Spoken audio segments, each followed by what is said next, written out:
नमस्कार दोस्तों। हर कोर्ट से जूतम पैगार होने के बाद अरविंद केजरीवाल हर कोर्ट से जूता खा चुके हैं, लेकिन जूते पढ़ते पढ़ते ये आदमी इतना बेशर्म हो चुका है कि इसे शर्म आती भी नहीं है। अब मामला है गुजरात के लोअर कोर्ट का, यानी एक मेट्रोपॉलिटन कोर्ट का। वहां पे अरविंद केजरीवाल की औकात को याद दिलाया गया और बताया गया कि भले ही आप चीफ मिनिस्टर हैं, लेकिन फिलहाल हम आपको एक अपराधी मानते हैं, इससे ज़्यादा आप कुछ नहीं हैं।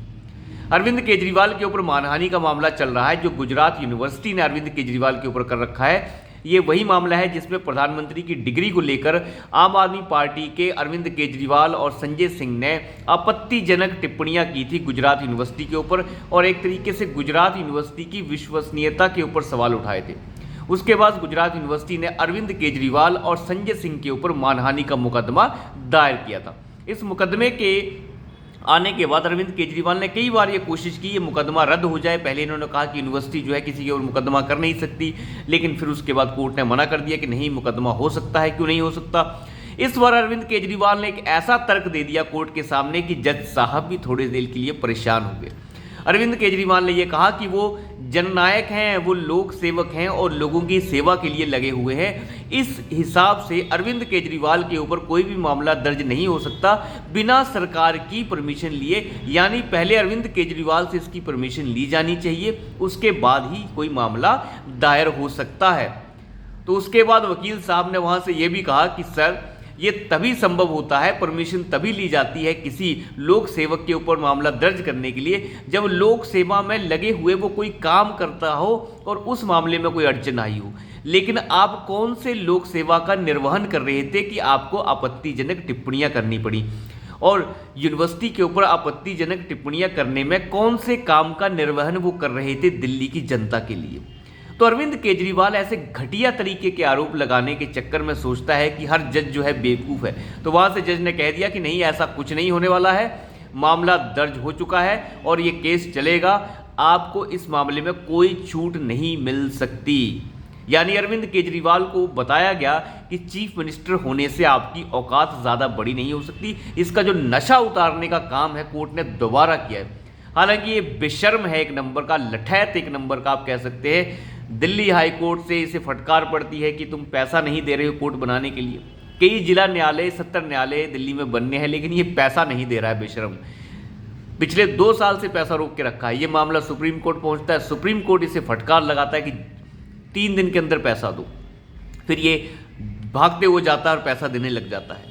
कुछ दिन पहले सुप्रीम कोर्ट इसे लताड़ लगाता है, 3 बार इसे जो है अल्टीमेटम दिया जाता है कि रैपिड रेल का पैसा जल्द से जल्द दिया जाए। कुछ लोगों का कहना है कि रैपिड रेल का पैसा केंद्र सरकार भी तो दे सकती है, क्यों इसके पास क्या टैक्स नहीं आता? हराम का टैक्स है क्या दिल्ली के लोगों का, जो वो टैक्स का पैसा जो है रैपिड रेल में नहीं जा सकता? ये बेशर्मी है और कुछ नहीं। जब राजस्थान जैसे प्रदेश दे सकते हैं जहाँ पे कांग्रेस की सरकारें चल रही थी, यहाँ पे अभी उत्तर प्रदेश में जो है पूरा ग्रामीण क्षेत्र है, वहाँ का प्रदेश दे सकता है, सब प्रदेश दे सकते हैं। दिल्ली में तो ज़्यादा टैक्स कलेक्शन है, छोटी सी जगह और ज़्यादा टैक्स कलेक्शन। लेकिन कुल मिला के बात यह है कि वोट जहाँ से आता है पैसा वहीं दिया जाता है, और वो भी वोट खरीदने के लिए। अरविंद केजरीवाल की ऐसी हरकतें जो हैं आम हो गई हैं। तो कुल मिला के अगर देखा जाए तो अरविंद केजरीवाल को जो ये नशा उतारा है मेट्रोपॉलिटन मजिस्ट्रेट ने, वहाँ से ये साफ हुआ है कि अरविंद केजरीवाल और ये संजय सिंह, वैसे संजय सिंह तो खुद जेल में ही है, लेकिन अरविंद केजरीवाल का जो नशा और भूत है वो उतार दिया गया है और बता दिया गया है कि चीफ मिनिस्टर होने से आप न्यायिक व्यवस्था और न्यायिक प्रणाली से भाग नहीं सकते।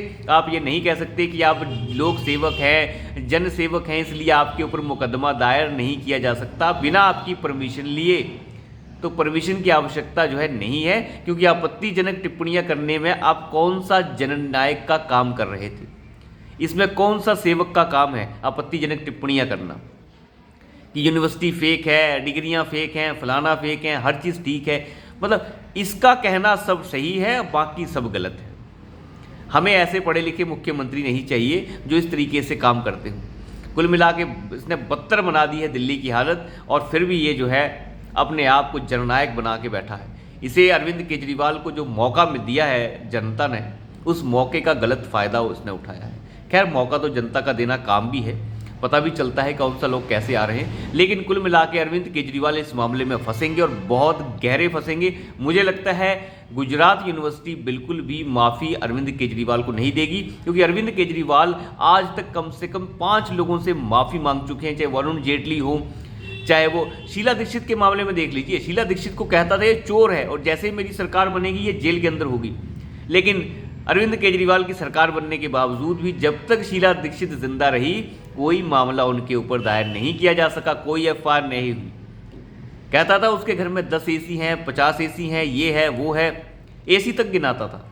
देखिए इतना आसान नहीं होता। अरुण जेटली के ऊपर आरोप लगाए, फिर नाक रगड़कर माफ़ी मांगी इसने कोर्ट के अंदर। कई बार माफ़ी मांग चुके हैं ये, लेकिन इस बार भी ये माफ़ी मांगना चाह रहे हैं। इन्हें पता है कि माफ़ी मांगकर हम छूट जाते हैं, आरोप लगाओ, थूक दो कहीं पे और उसके बाद भाग जाओ। तो कुल मिला के पूरा का पूरा मामला इतना सा है। लेकिन अरविंद केजरीवाल को गुजरात के मेट्रोपॉलिटन मजिस्ट्रेट ने बताया कि आप चीफ मिनिस्टर होने के नाते जो आप कह रहे हैं ये बिल्कुल भी संभव नहीं है, आप भी एक तरीके से अब आरोपी हैं और हम आपको एक आरोपी की तरह ही देखते हैं। तो अभी के लिए इतना ही, धन्यवाद।